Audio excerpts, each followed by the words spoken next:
शिवसेना युबीटीच्या 8 खासदारांची एकनाथ शिंदेंसोबत बैठक झाल्याची चर्चा। बैठकीत पक्षांतराचं आश्वासन दिल्याची ही चर्चा। शिंदेंच्या भेटीगाठींमुळे पुन्हा राजकीय वादळ निर्माण होण्याची शक्यता।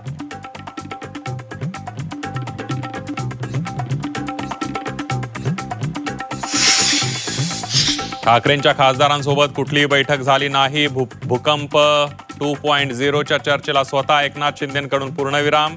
मी लपून छपून कोणत्याही गोष्टी करत नसल्याचं केलं स्पष्ट। बारामती पोटनिवडणूक प्रचारातील उपमुख्यमंत्री सुनेत्रा पवारांच्या बॅनरवरून शरद पवारांचा फोटो हटवला। 2.5 वर्षांनंतर पवार कुटुंबात राजकीय दुरावा कायम असल्याची चर्चा। भोंदू खरात विरोधात 160 जीबीचे डिजिटल पुरावे, लॅपटॉप, पेनड्राईव्ह आणि इतर डिव्हाइस जप्त। डिजिटल पुराव्यांच्या माध्यमातून खरातचे काळे कारनाम्यांचा तपास सुरू। भोंदू खरात प्रकरणामध्ये रुपाली चाकणकरांची बहीण प्रतिभा चाकणकर चौकशीच्या फेऱ्यात। शिर्डी पोलिसांनी बजावली नोटीस। 4 दिवसात चौकशीला हजर राहण्याचे आदेश।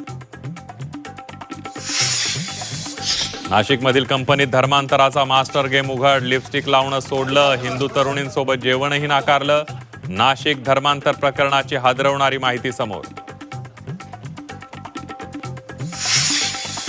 बीएमसीच्या निधी वाटपाच्या मुद्द्यावरून शिवसेना युबीटी आणि भाजपमध्ये जुंपली। विरोधी पक्ष नगरसेवकही निवडून आलेले असतात। राऊतांनी सुनावलं तर इतिहासाचा दाखला देत भाजपचं राऊतांना प्रत्युत्तर।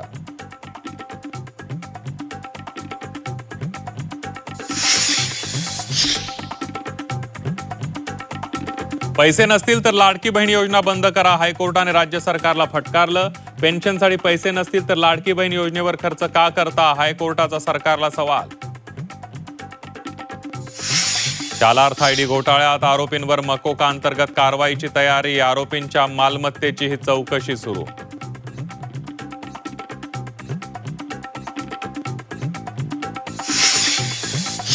युद्धकाळात निर्यात थांबल्यानं राज्यातील मसाले कंपन्यांना मोठा फटका। निर्यात ठप्प झाल्यानं स्थानिक बाजारात कमी दरात मसाले विकण्याची वेळ। मसाले पॅकिंगसाठी लागणारा प्लास्टिकचाही मोठा तुटवडा।